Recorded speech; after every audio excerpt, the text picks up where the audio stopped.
It's an arch production. An extended melee weapon. Baby's first gun.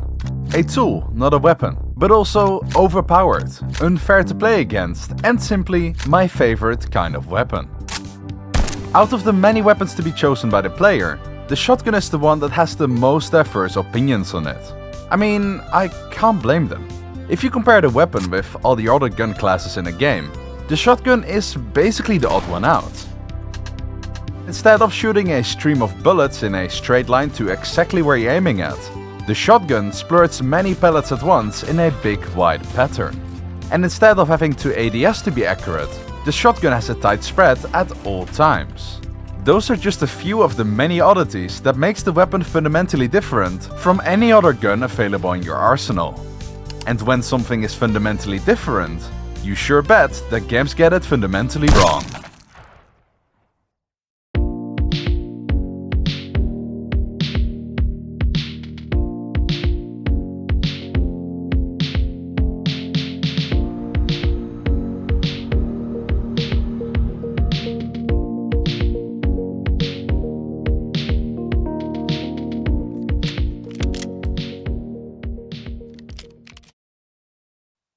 So, the shotgun. I briefly talked about the weapon and one of its many issues in the previous arms video, where we covered the snipers. And naturally, because it was about snipers, I didn't have the opportunity to go full in depth about the different kind of shotguns. See, when I mention a shotgun, you might have in mind this pump action shotgun. And that's not weird.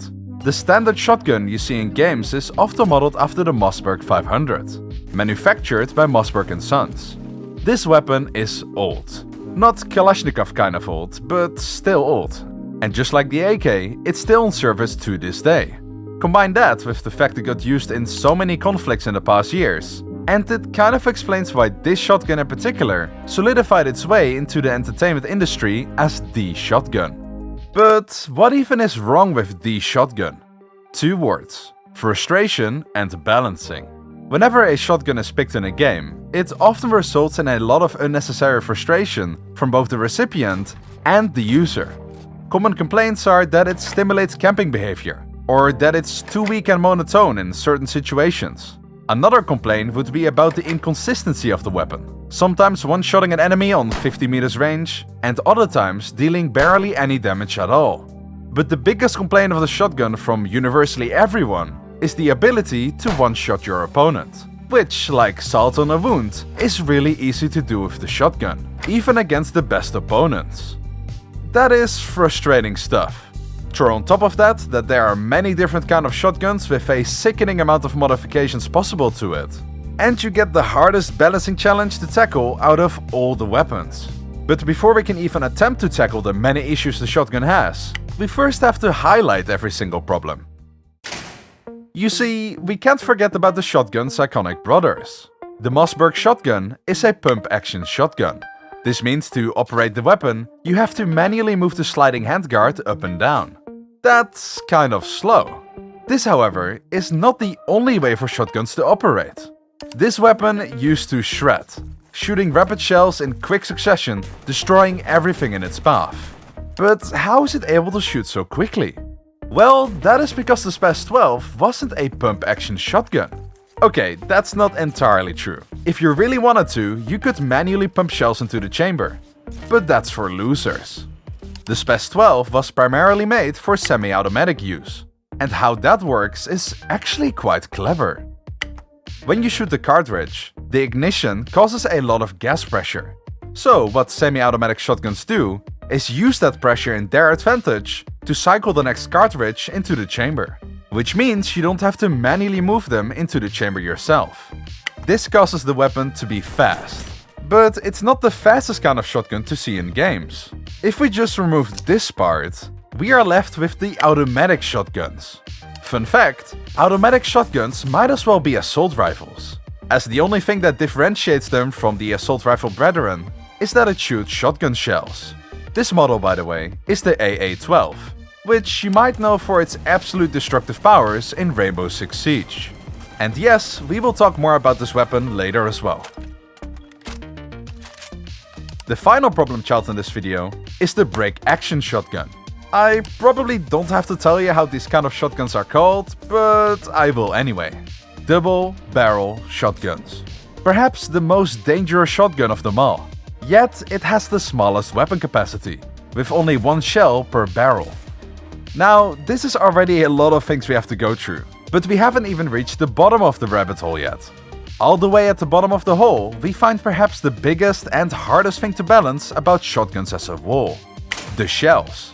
There are so many different kind of shotgun shells that at this point it's not even funny anymore. Incendiary bugs, explosive slugs, and even flashbang shells. For simplicity's sake though, we are only going to balance the two major type of shells, which are buckshot and slugs. Let's start with the bucky and the sluggy, shall we? This might sound weird, but I want you to forget about the shotgun and only focus on our little buddy right here. And to help you forget about the shotgun, take a look at this stick. No, just this stick. This stick will shoot our shotgun shell. We simply put it in the hole and slap the back to shoot the pellet away. Is this how it works in real life? Probably not. Should you try it? Probably also not. Speaking of in real life, a common frustration the real gun fanatics have with our stick gun is that it's often implemented completely unrealistic. If in a game I shoot a person on 20-meter range, he'll just shrug it off and quickly kill me after. But if I shoot someone in real life on 20-meter range, I will go to jail for first-degree murder. Games always make it look like shotguns are really bad on the longer ranges, but that is simply not true. The effective range of a buckshot shell in real life is around 35 meters, and the effective range of a slug is more than 100 meters. Really makes you think how unrealistic those shells are implemented in our games, doesn't it? But there is a really good reason why they are changed so much. If in the games buckshot really was as dangerous as in real life, in CSGO you would be able to one-shot opponents all the way from over here, and in Valorant all the way from over here. And if Valorant had a slug shotgun, you would be able to kill someone in one shot all the way from over here. That is a bit ridiculous. But why is it so hard to balance those simple shells? Shouldn't we just determine a good killable range and call it a day? We can't. Because those shells go into many different kind of stick guns. Slow shooting ones, fast shooting ones, and one shooting ones. If this buckshot or slug shell does the same amount of damage no matter the weapon, it would be stupid to play a stick that shoots only once or slower, as the faster one does the same amount of damage but also has a high DPS. This is the big issue in the stick gun scene. If we try to follow realism, you simply cannot make all the weapons balanced. So the only thing we can do is to change the laws of the universe. It's the only way to satisfy our player base's needs. So, let's change those laws of nature, shall we?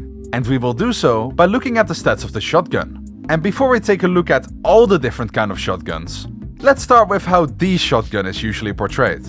Max damage, max headshot damage, average fire rate, horrible range, a lot of recoil, and great mobility and great handling. This, however, should not come as a surprise to you if you've seen the sniper video, as I've shown the shotgun there with the same stats format. Before we start to crank some values up and down to see how we could possibly change the weapon, I do want to first add one normal and two separate values to our statistics. Tightness, nice, frustration, and versatility. The tightness stat is to measure how tight the spread of the shotgun is. Frustration being here to measure how annoying it is to have the weapon in your match, and versatility to show how much you can do with the weapon in terms of choices. Tightness is something that we could also give to other weapon categories, but that really depends on the game you have in mind. In games like Tarkov, Counter-Strike, and once again Val, your gun tightness is basically maxed out, as you don't necessarily need to ADS to have your weapon shoot at your crosshair.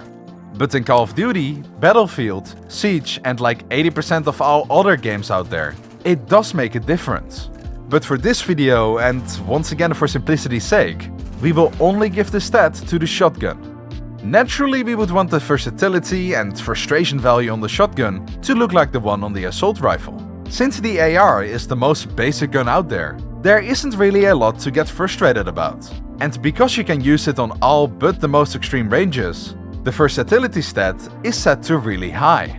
And on the sniper, it would look like this. slight frustrations, which you sadly can't get rid of due to the nature of the weapon, and versatility on an okay level.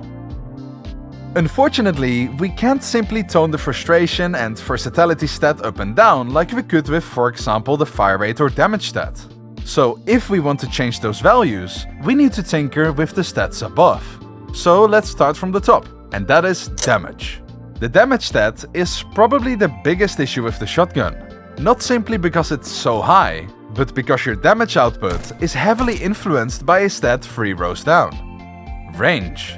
If we solely lower the damage stat here to try to balance the weapon, we will end up with even less damage on the medium range, plus possibly a really long time to kill on the closer ones. A tool I like to use when balancing weapons is to look at the most basic gun the game has to offer. This basic gun, often the assault rifle, is the most balanced and competitive weapon the game has to offer. That is because everything is balanced around this weapon. At least, developers should if they want to make a balanced game. In our imaginary game, the time to kill on the medium range with the assault rifle is 2 seconds. This means it's also 2 seconds on close range and probably 3 seconds on long due to the range stat. I strongly believe that the addition of shotguns and snipers in games is to give the player an opportunity to beat the more experienced player. What do I mean by this? Well, if you choose to play with a shotgun, you should get the upper hand in the close quarters combat. And if you choose to play a sniper, you should get the advantage on the longer ranges. Because of this, the effective time to kill of both weapons should be like a slope. Down to the right for the shotgun, down to the left for the sniper. If we color both graphs in a different color, turn them opaque and roll up the assault rifle graph, you will notice that we basically made some really healthy choices for the player. This, by the way, would be the shotgun's ideal situation. 1 second to kill on close, more on medium, and almost impossible on long. With all of this in mind, we can safely return to changing the damage stat. And the first thing I want to do is to lower the damage stat anyway. And that is because of the stat 1 row down. Headshot damage. The entire segment that I just went through is when we only hit body shots. But if we hit a headshot, you usually do 2 to 3 times as much damage. Or if you would like to hear it in our statistics language, you deal a full or almost full bar of damage. What if we lower the shotgun's damage to 90 damage per hit? This would solve the one-shot issue people like to complain about, but also keeps it for the players who like the opportunity to instant kill someone. If 2 or even 1 pellet in the shell hits the opponent's head, it will still be a one-shot kill. This change also simultaneously solves another problem people have with the shotguns: the skill required to abuse the weapon. If you can't hit at least a tiny weeny bit of a headshot, you are not going to benefit from the shotgun's true potential. We might have to change the damage stat again once we start looking at the further ranges damage, but for now let's move on to fire rate. The gimmick of if you miss this shot you will most likely lose is something that makes playing sniper and shotgun so exhilarating. The only way we can keep this is if we keep the fire rate stat low. I propose giving the shotgun a 1.5 second shooting interval. So if you miss your first shot on close range, you can still, most of the time, win against the assault rifle with a 2 seconds time to kill. But it does bring it really close, which, lucky for us, makes the gunfight all the more juicy. On top of that, the newer players who use a shotgun can still win on close range. As long as the assault rifle doesn't hit a headshot, that is. Okay, range. I am going to propose something weird. Let's make the range stat higher. See, now that we changed the DPS output, we should be able to make the shotgun a lot more versatile by upping the range. If we up the range to a point where on 20 meters you need 3 shots to kill a player, I think it will be pretty balanced. This means that on close and medium range, you can still win against the assault rifle player, even though your odds of hitting them are a lot lower. Wait, odds of hitting them? Right, yes. I haven't mentioned the spread of the pellets yet. By this, I mean where the pellets hit when you shoot your shot. A common complaint in the most competitive games is that this randomness makes the weapon a big RNG fest. Of course, people like to over-exaggerate their problem to make it seem bigger than they actually are, but they do have a point. If we aim our shotgun at Jonathan here, in 3 different scenarios, In one scenario, we might do 90 damage as intended. In another, we do 70 damage. And in the final one, 180 damage. Now, I too am exaggerating the problem here, but you get my point. Randomness in games is fine, to an extent. By this I mean that it's completely fine that when you hipfire you are really inaccurate and shoot all over the place, which could result in a random lucky headshot shutting down your opponent. But that this luckiness should not happen when you try to capitalize off your pure skill level. In shotgun terms, I got a pretty good, though unrealistic idea to fix this problem. Since we broke some laws of the universe already, we might as well change another one. In hipfire mode, your pellets are randomly spread within a circle. But when you ADS, we first of all do it like almost every game does and tighten up the spread, but also give you a fixed shooting pattern, that being in this case a perfect block. Which means on close range, you don't have to ADS, which is good because that's the charm of the shotgun. But on medium, you will have to ADS to minimize your luck factor. So now having this implemented, we can go back to the range stat. And I think the range stat should be around here. Meaning 45 damage with only body shots, and ultimately means if you hit one headshot, you get the kill in 2 shots. Recoil. Honestly, let's just make it minimal. Since it's a pump action shotgun, we shoot in intervals anyway. And if instead we give the gun a lot of recoil, we will simply make the shotgun annoying to use. Finally, mobility and handling. And I think mobility being on the higher end here is perfectly fine. But handling, we might have to chuck it all the way down. Can you guess why we maybe have to make the ADS speed, reload speed, etc. slower? It's because of one specific playstyle that makes playing against the shotgun kind of a living hell. The poking playstyle. It's true that if both the shotgun and the AR fight each other in an open field, that the shotgun wins on close and loses on medium. But if there is a wall on each other's side, the shotgun might just always win if you play the poke strat. The poke strat is basically the act of shooting, then when your weapon is on quote-unquote cooldown, you move back into cover while you wait for your weapon to be able to shoot again. This capitalizes on the fact that during that 1.5 second long reloading animation, you're not just completely defenseless, and means the assault rifle user can't output a consistent damage stream. In theory, the shotgun could always beat the AR by playing like this. But from practice I know it's not always that case. And by making ADSing and movement when ADS slower, we discourage that playstyle just enough so it's still viable, but also slightly risky. Stats wise, this is all we can do. So let's see how we did by updating the versatility and frustration meter. That is pretty good. And maybe, just maybe, we can improve this even more later down the line. But first, let's do a callback to the other brothers. With the main shotgun done, balancing the other shotguns around it is like making a classic RPG character.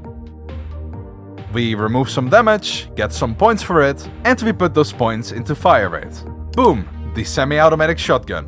Kinda semi-automatic shotgun. Obviously, we do have to lower some more stats to balance out the fire rate. But by tinkering around a little bit, we made the semi-automatic shotgun. DPS slightly higher on close range, but significantly weaker on medium range. Making the shotgun a less versatile, but a stronger choice for the close range players. And especially for the newer, less skilled players. Moving up to the automatic shotguns. And I got a really fun idea for this one. Let's lower the damage even more, up the fire rate, and up the range back to the pump action value. We lower everything else a bit to settle our points, and we have the noob gun. It can't one-shot, not even in the head on close range, but you do shoot in 1 second's interval. This makes this weapon a very noob-friendly gun for the newer players and full-time workers out there. But because headshots don't one-shot your opponent anymore, experienced players will find themselves not being able to frag to the extent they usually can because of the lack of skillful reward, making them rather opt in for the other shotguns. Then finally, the oldest brother, the break action shotgun. This one is kind of tough to balance. We all know every game out there just ups the damage, but if we do that right here, we get the same one-shotting issue again. The only way I can think on how to balance this weapon is by implementing a completely new weapon-specific mechanic. Each mouse button is bound to a barrel. You want to do an insane amount of damage? Be my guest, you'll have to shoot both barrels though, leaving you in a pretty rough spot if you miss your opponent. On top of this change, let's increase the recoil. This means if you decide not to shoot both barrels at the same time, but rather opt in to use them super quickly after each other, you will find it's pretty hard to hit the second shot due to the weapon jumping up after the first. All 4 of those weapons might just look like a shotgun with a stat changed, but in reality they all represent a different kind of player. And that is the hidden beauty of proper weapon balancing. No matter who you are, how much experience you have or what you play on, in the perfect game there is always a weapon for you to pick that fits your playstyle. Right, we forgot something. Slugs, ew. The thing that in most games magically turns your shotgun into a sniper.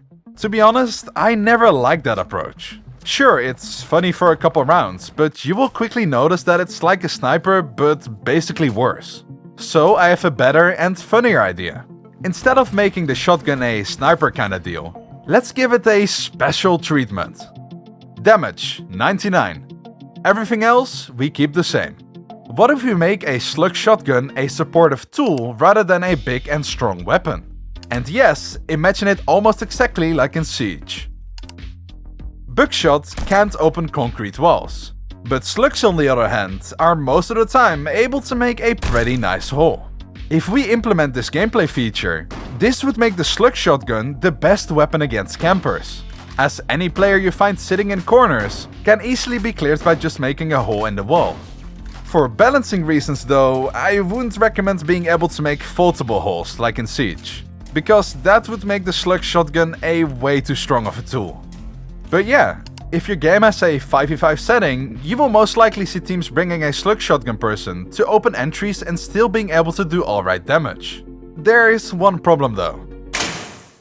Sure, we can make the fastest shooting one do less damage blah blah blah, but it wouldn't make the shotguns distinctive from each other. Because of that, I would like to make the slug shotgun a completely different category. And instead of making 4 different weapons, let's just make one. A Duramac pump action shotgun. Made to be bulky, but also a strong tool with a big capacity. Let me know in the comment section what you think about it. Finally, there's one argument that completely destroys everything we have gone through in this and my previous ARMS video. The maps, the movement, utility, helpful, blah blah blah blah blah. It's true. If the game we play on only has shotgun maps, the shotgun is and will be always OP. If the game only has big maps, the shotgun is always weak. If every player has smokes, the shotguns are stronger. If no one has them, the shotguns are weaker. This list can literally go on for hours and hours. And even though the hundreds of you who made a comment about it are absolutely right, it's simply impossible to make a video about balancing weapons in general FPS games, while also having to cover every single shotgun in every single game out there. CSGO compared to Siege is a completely different game. And so is Fortnite comparing to PUBG, even though those 2 games are in the exact same game genre. Every game that is good is completely different, and that is why no solution I'll come up with in any video whatsoever is going to be the answer for your favorite game. That doesn't mean that this video is a waste of time, because this is where scaling comes into play. If the game has big maps, scale the range of the shotgun to a point where it's fair. If the time to kill is supposed to be really slow like in Team Fortress 2, then scale the damage of the shotgun down to where it's on par with other time to kills of the other weapons in the game. So all I have to say to this beautiful argument is yes. In conclusion, shotguns are amazing weapons that either get a lot of hate or a lot of love. By carefully adjusting some stats and doing a lot of research on how weapons should be, anyone is able to make a nice and balanced weapon. Well, maybe not everybody. For example, the developers who made the KV broadside in the newest Modern Warfare 2 definitely don't know how to balance weapons, because that is not balanced. Anyway, I sincerely hope you enjoyed this lengthy video, and like always, keep going.